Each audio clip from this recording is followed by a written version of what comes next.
wonder what the unborn would say, or what they would think about us, and what we were doing with regard to them when they were going to grow up and get to a point where they want to get married and have that first home and buy that first car and live the American dream. Huge burden we're placing on their head because politicians in Washington think that we are so self-centered and so interested on current consumption for the day, right? What's before us? Don't care about the future.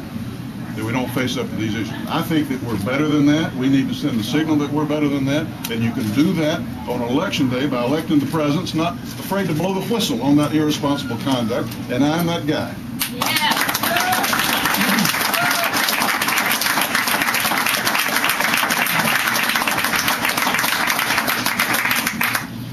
That issue and so many others is going to depend on our coming together on some basic things as a country that we haven't been together on for a while now. You look to Congress, their approval rating now is up to what, about 11%?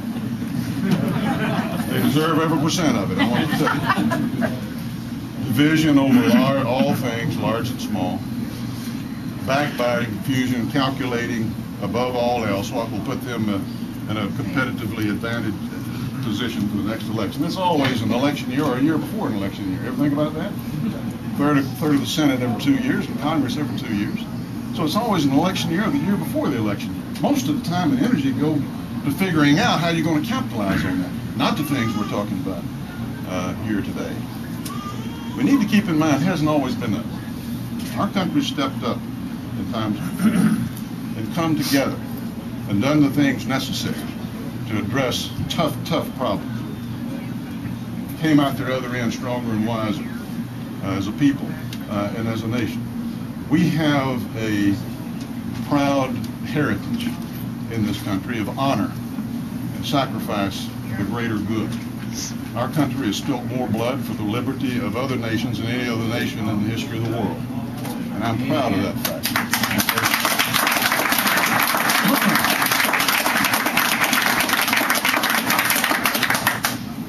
It's resulted in us being a great nation.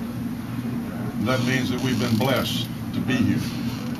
But those blessings carry with us certain responsibilities. And that is for us to try to leave this place a little better than we found it. I think we can do that. We'll keep the faith, stick to the principles that we know that we all believe in. It's going to be up to us to lead that fight, to lead that effort. My friends, I honestly think, the reason I'm standing here today, I honestly think that together we can make that difference and we can do something good for America. Not just for ourselves, but for generations to come. I ask for your help in that regard. Thank you very much.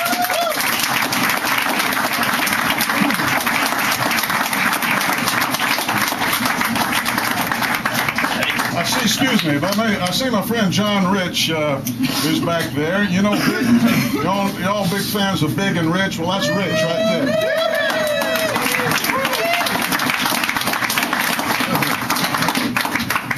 John has taken off his valuable time and is coming around with me in various places, including all day here in Iowa, and we're going to have a big time.